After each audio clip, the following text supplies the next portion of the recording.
వీళ్ళకి మళ్ళీ వీళ్ళదంతా చర్చకి తెస్తారని సైలెంట్ వీళ్ళు ప్రతిపక్షం. కానీ ఒకటి సార్, ఏడాదిన్నర అయిన తర్వాత బాబు గారి ఆలోచన ఏమన్నా మారి కాస్తంత అంటే ఈ అమరావతికి సంబంధించి ఇంతకుముందు నవనగరాలు అనే కాన్సెప్ట్ ఉండేది, ఆ విషయంలో వెనక్కి తగ్గి ఇప్పుడు 3 మెగా సిటీలు, ఈ 3 మెగా సిటీలని అభివృద్ధి చేస్తే మొత్తం రాష్ట్రం అంతా అభివృద్ధి అవుతుంది ఆ ఆలోచనకు వచ్చేది. అదేం లేదు, అది మొదటి నుంచి కూడా 3 ప్రాంతాలు అభివృద్ధి చేస్తానని ఆయన చెప్తూనే ఉండేవాళ్ళు. ఇప్పుడు అదే చెప్తున్నారు. దానికి పేరు మెగా సిటీ అని పేరు పెట్టాడు.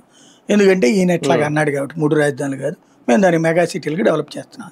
దాంట్లో ఈయన డెవలప్ చేసేది ఉంది. వైజాగ్ ఆటోమేటిక్ కంపెనీలు వస్తాయి, కర్నూలుకి మనం తీసుకెళ్ళాలి, అమరావతికి రాష్ట్రం. నేను ఆ రోజునే చెప్పా, జగన్ చేయాల్సిందేనా, హెడ్ క్వార్టర్స్ ఆఫీసులు అన్నీ పెట్టండి బాబు అక్కడ సరిపోయా అన్నటువంటిది. పెట్టుకోలేదు మనం ఆ రోజున.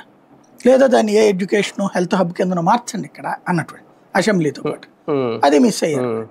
ఏదైనా సరే మనం గుడ్డిగా మూర్ఖంగా వెళ్ళిపోతుంటాం.